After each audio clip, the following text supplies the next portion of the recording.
olive groves, farmland, rich for growing food.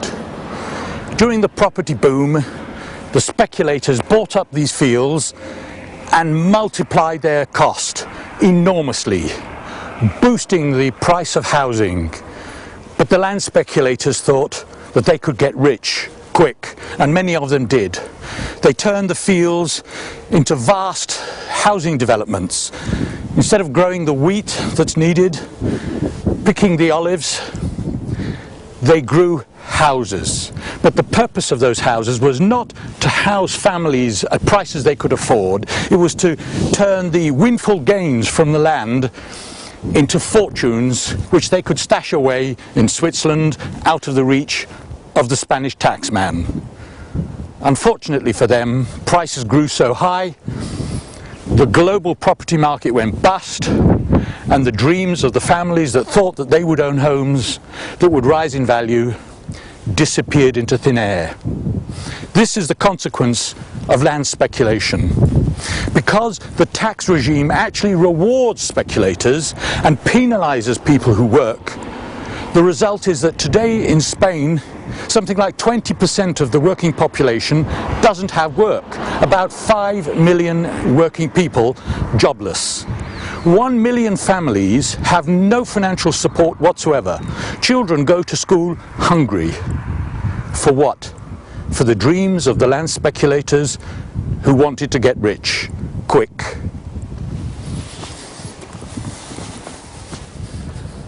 This is one of the victims of the property boom bust in Spain. It's a ghost town, literally a town.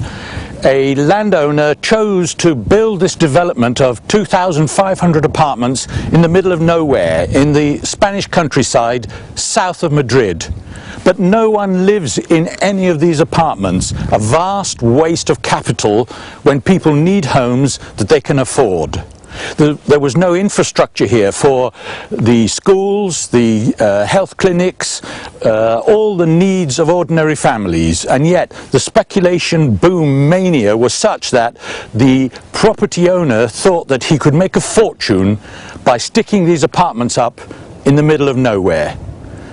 The result now is that the local authority is having to invest vast amounts of money in a neighbouring apartment block to provide the social services that are needed.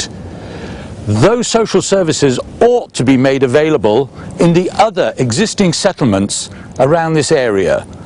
But because many families are now stranded in the middle of nowhere, the pressure is on the local government to provide the schools and the health clinics and the rest of the social infrastructure that's needed. That's money that is being underused in this location, which means that other people elsewhere are being sold short, are not receiving the services that they need just because the property speculator tried to make a lot of money out of building these apartments in the middle of nowhere. How do we solve this problem of the property boom busts that are destroying jobs and people's dreams?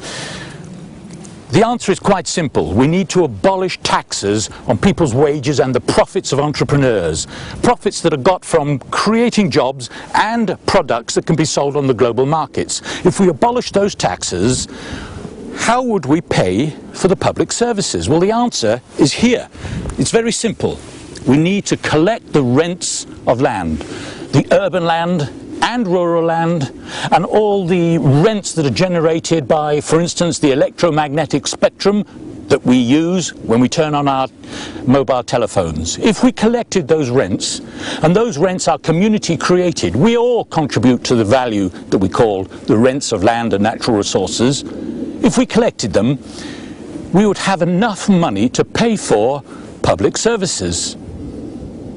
In that event, we could get rid of the taxes that destroy people's jobs and crush the dreams of families who are now living homeless and children going to school without food in their bellies.